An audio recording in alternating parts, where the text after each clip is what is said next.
Assalamualaikum warahmatullahi wabarakatuh. Salam anak Sulawesi, salam anak bumi, salam sopan santun untuk kita semua. Perkenankanlah saya untuk menyampaikan beberapa kata untuk dijadikan sebagai pelajaran bagi yang ingin menjadikan pelajaran.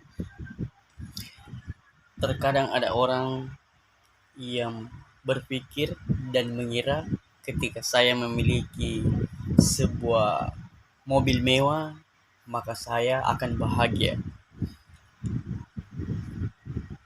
Dan apabila seseorang berpikir seperti demikian, bila memiliki kendaraan yang mewah akan hidup bahagia, tetapi tidak disertai dengan iman dan rasa syukur, maka semakin merasa susah, merasa resah apabila tidak disertai dengan iman dan rasa syukur. Contohnya, terkadang ada orang berpikir ketika saya memiliki ini, ketika saya memiliki mobil mewah, maka saya akan hidup bahagia, akan tenang.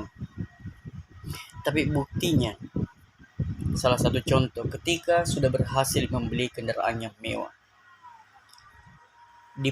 diparkir di pinggir jalan di depan rumah karena jembatan untuk masuk ke pekarangan rumah belum ada, maka tidurlah dia di kasur yang empuk. Dia tidak bisa tidur, terguling-guling kiri kanan, tidak ada gitu yang gores ke mobil baru, nanti ada yang gores ki, bagaimana caranya itu supaya bisa masuk ke dalam pekarangan rumah. Jadi berpikir lagi untuk membuatkan jembatan untuk masuk di dalam pekarangan rumah. Sesudah itu belum puas, bagaimana caranya agar mobil itu bisa teratapi. Belum puas, bagaimana caranya agar mobil ini bisa dibuatkan daripada gerasi mobil dan digunci, dibuatkan pagar yang bagus supaya aman. Karena biaya sudah tidak cukup, maka mengambillah pinjaman di bank. Maka itu tandanya bukan membuat daripada tambah bahagia, tambah senang, tetapi semakin membuat kita ini susah apabila kita berpikir bahwa semakin memiliki kita harta yang banyak maka semakin senang. Apabila tidak disertai iman dan rasa syukur, maka seseorang itu akan semakin susah. Jadi apa-apa yang kita miliki, kita harus bersyukur kepada Allah Subhanahu wa taala dan kita memandang ke bawah.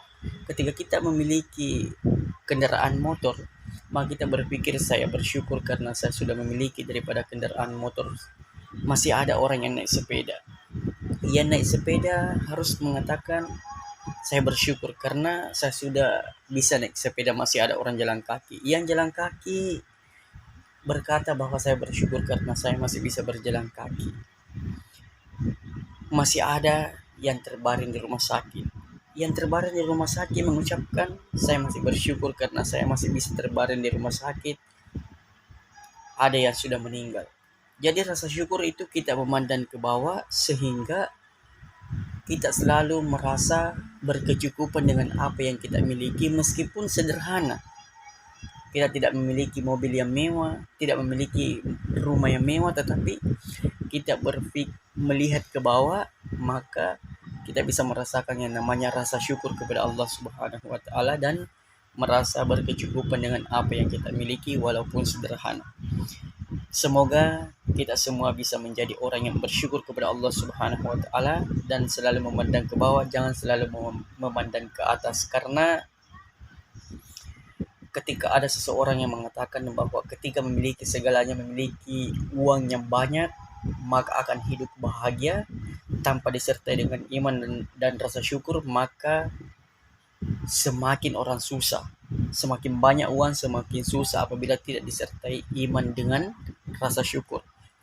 Contohnya, orang yang korupsi, orang yang koruptor, bukan tidak ada uangnya. Orang yang banyak uang, orang korupsi, orang banyak uangnya. Orang koruptor, orang banyak uangnya. Kenapa dia koruptor? Kenapa dia korupsi? Karena tidak merasa syukur dengan apa yang dia miliki. Dia selalu merasa kurang dengan apa yang dia miliki.